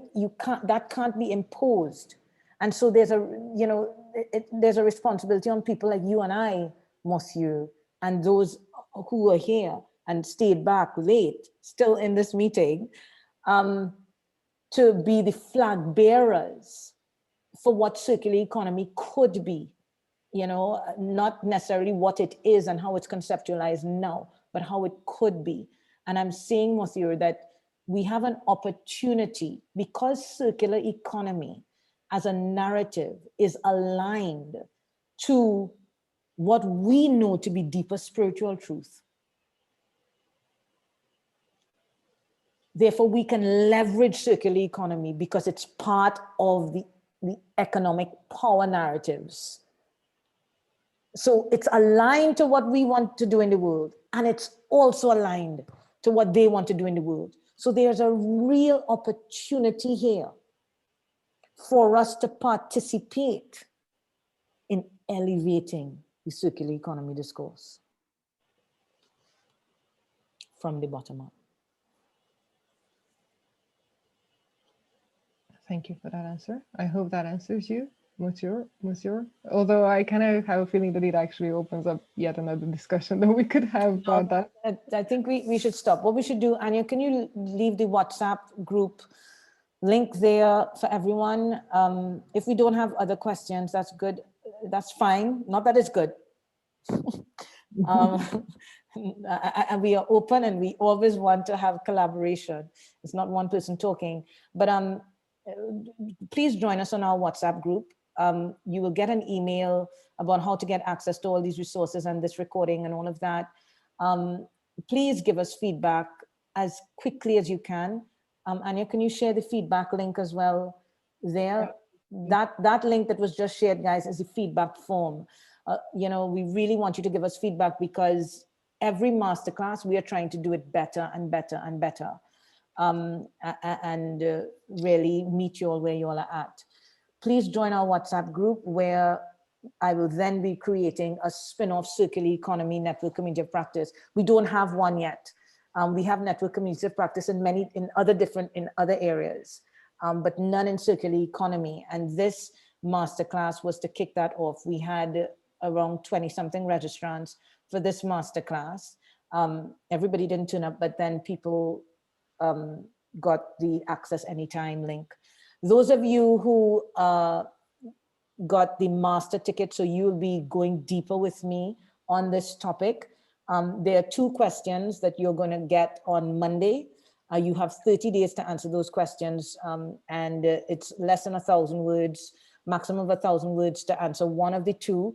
And I promise you, it's not going to be anything hard. It's going to be exactly what we discussed. One is going to be on Apple, and the second one is going to be on underlying philosophies, and you explaining out of the 4 philosophies what you see as your circular economy ontology and why. Right? So those who are in that, you're going to get all that on Monday. Just bear with us. You're going to get access to the policy wiki by Monday and all of that. So just bear with us. You're going to get everything. Join the WhatsApp now and we'll be good. Anya, anything I'm forgetting? I'm not sure. No, so we have the feedback form, we have the WhatsApp group. There's going to be plenty more. I just posted a link to all the masterclasses. Next up is going to be building better conversations with Kita Dami. All right. And there's one more already listed on our website, which is with Dr. Marian Gibbon, the feminine face of embodied leadership. These people have been with us on the Future Law Virtual Summit 2020 last year. And we've already had some of the recordings made available to people. So if you join the WhatsApp, we're definitely going to be sharing more recordings with you. There's going to be plenty of conversations for change that we'll host in the future. And absolutely, I mean, you're invited to continue the discussion both in WhatsApp as well as the Facebook. And keep an eye on because there's going to be a wiki page and a page for, the group on Facebook, which is already open. So if you have any questions or any thoughts, let's reflect upon them over the weekend. Let's linger with all these thoughts and discuss further on. Yeah, and one final thing about the upcoming masterclasses. What I'm excited about with those 2 masterclasses, very much like our first masterclass. Our first masterclass was on complexity and the law, the intersection of complexity, science, and the law. That was a process masterclass. We are saying that right now in the world, we need to do things differently, but we also need to be different. It's about doing and being, right? And so the first 4 masterclasses of this year, which were on ecocide, data ethics, blockchain, and now circular economy, are our whats. These are some of the substantive policy intervention points that we are building interdisciplinary practices around. So this is what we're doing in the world.